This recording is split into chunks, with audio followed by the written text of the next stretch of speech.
Iketut Ramayana alias Dolar 21 tahun tak kenal kapok. Meski pernah dipenjara karena menjamret, pemuda ini kembali nekat melakukan kejahatan yang sama di wilayah Kuta Badung.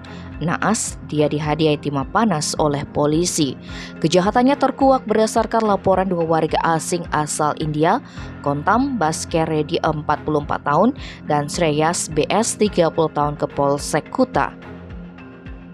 Kapolresta Denpasar Kombes Pol Bambang Yugo Pamungkas didampingi Kapolsek Kuta AKP Yogi Pramagita serta Ketua MDA Badung Ana Agung Putu Sutarjo dalam rilis pers Jumat 2 Desember memaparkan pelaku memang spesialis jambret yang menyasar warga negara asing di kawasan pariwisata seperti Kuta.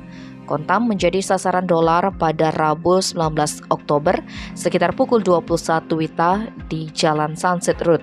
Atas kejadian itu, Kontam mengalami kerugian 37 juta rupiah.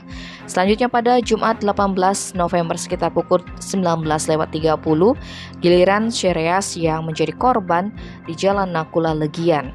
Akibatnya, Shreyas rugi 27,5 juta rupiah. Menindaklanjuti laporan tersebut, tim Opsna Reskrim Polsek Kuta segera melakukan penyelidikan. Dari keterangan saksi-saksi serta analis rekaman CCTV, diketahui pelaku adalah Dolar. Akhirnya jambret kambuhan ini ditangkap di kosnya Jalan Kusuma Bangsa 1, Denpasar Utara Minggu 27 November. Saat diinterogasi, pria asal Desa Tianyar Tengah Kubu Karangasem itu mengakui barang bukti telah dijual ke pria bernama Koko Darwin seharga 8 juta rupiah dan 10 juta rupiah. Naasnya ketika petugas akan melakukan pengembangan dengan mengajak pelaku ke TKP dan menunjukkan keberadaan penadah, dia tidak kooperatif.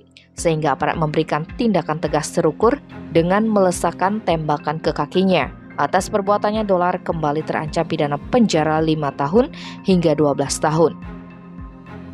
Tim Bali Express melaporkan.